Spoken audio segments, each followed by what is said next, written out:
రామనారాయణుడు అనే విలక్షణ నామత్రయ విరాజమానుడైన భద్రాచల శ్రీ సీతారామచంద్ర మహాప్రభు వారి దివ్య సన్నిధిలో వార్షిక ఉత్సవాలు అంటే సంవత్సరోత్సవాల్లో భాగంగా పవిత్రోత్సవం అత్యంత విలక్షణంగా ఇక్కడ వైభవంగా నిర్వర్తించడం జరుగుతోంది. సంవత్సరంలో జరిగేటువంటి వివిధ పూజలు వీటన్నిటిలో మనకి తెలిసి కానీ తెలియక కానీ ఏర్పడినటువంటి దోషాలకి ప్రాయశ్చిత్తంగా ఆగమశాస్త్రంలో తెలపబడినటువంటి ఉత్సవమే పవిత్రోత్సవం. ఈ పవిత్రోత్సవాన్ని తప్పనిసరిగా ఆచరించవలసిన ఉత్సవాల్లో కూడా ఈ ఉత్సవం మనకు ఆగమశాస్త్రాలు విధించాయి.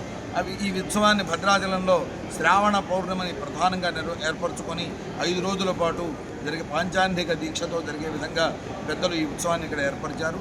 ఆ విధంగా నాటి నుండి నేటి వరకు ఈ పాంచాన్నిక దీక్షతో ఇక్కడ ఈ పవిత్రోత్సవాలు జరుగుతున్నాయి.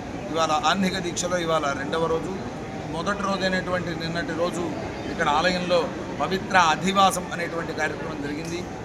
అనేకమైన పవిత్రాలు తెప్పించారు.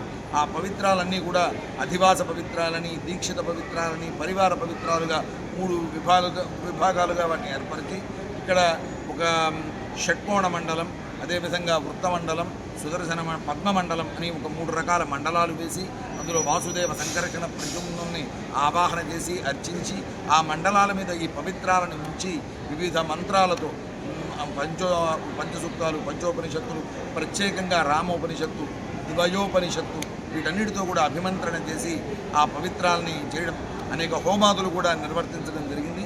ఆ తర్వాత ఈరోజు ఆ హోమ సంపాదాజ్యంతో పవిత్రీకృతమైనటువంటి ఆ పవిత్రాలన్నింటినీ ఈరోజు అధివాసం అయ్యాక అంటే ముందుగా స్వామివారికి ఇక్కడ ఈ పవిత్రోత్సవంలో 2వ రోజు అయినటువంటి ఈరోజు అష్టోత్తరశత కలశం అంటే 108 కలశాలతో స్వామివారికి అభిషేకం జరుగునట్లుగా మనకి ఇక్కడ పెద్దలు ఏర్పాటు చేశారు.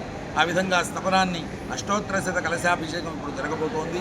అష్టోత్తరశత కలశాభిషేకం అయిన పిదప నిత్యపూర్ణాహుతి పూర్తయిన పిదప మళ్ళీ చక్రాబ్జ మండల ఆరాధన ఏర్పరిచి ఇక్కడ ఉత్సవమూర్తులు ఎదురుకుంటా ఆ చక్రాబ్జ మండలం మీద ఈ పవిత్రాలన్నింటినీ కూడా ఉంచి ఆ పవిత్రాలని మూలవర్లతో పాటు అందరికీ కూడా మూలవర్ల దగ్గర మొదలుకొని ఉత్సవమూర్తులకి, పరివార మూర్తులకి అందరికీ కూడా ఆ పవిత్రాలను సమర్పించడం జరుగుతుంది. ఈ విధంగా ఈ పవిత్రాలతో స్వామివారి కైంకర్యంలో వినియోగించేటువంటి ప్రతి వస్తువుకి కూడా ఈ పవిత్రాన్ని ధరింపజేయడం జరుగుతుంది. అంటే స్వామికే కాక స్వామి సేవకు వినియోగించే గంటకి కూడా పవిత్రం కడతారు. అఖండం ఉంటే ఆ అఖండానికి కూడా ఈ పవిత్రం కడతారు. అంతేగాక స్వామికి ఆరాధన చేసే సాధకుడు కూడా ఒక పరికరంగా స్వామివారికి సేవ చేసే భాగ్యంగా భావిస్తూ వారు కూడా ఈ పవిత్రాన్ని ధరిస్తూ ఈ పవిత్రోత్సవంలో చేయడం జరుగుతుంది. ఇలా ఇవాళ నుండి పవిత్ర ఆరోపణ అయిన పిదప మళ్ళీ పవిత్ర అవరోపణ ఈ పౌర్ణమి నాడు, శ్రావణ పౌర్ణమి నాడు మహాపూర్ణాహుతి అనంతరం పవిత్ర అవరోపణ జరుగుతుంది. అప్పటిదాకా దీక్షగా ఈ పవిత్రాన్ని స్వామివారికి అదేవిధంగా ఉంచుతారు. ఈ సమయంలో భక్తులు ఎవరైతే స్వామిని సేవిస్తారో వారికి అత్యంత విశేష ఫలితం లభిస్తుంది అని మనకి ఆగమ శాస్త్రాల్లో తెలుపబడి ఉంది. భక్తులంతా స్వామిని సేవించి ధరించవలసిందిగా కోరుతున్నాం.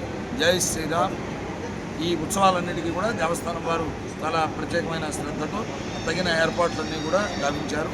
భక్తులంతా కూడా ఈ సేవించి ధరించగలరు.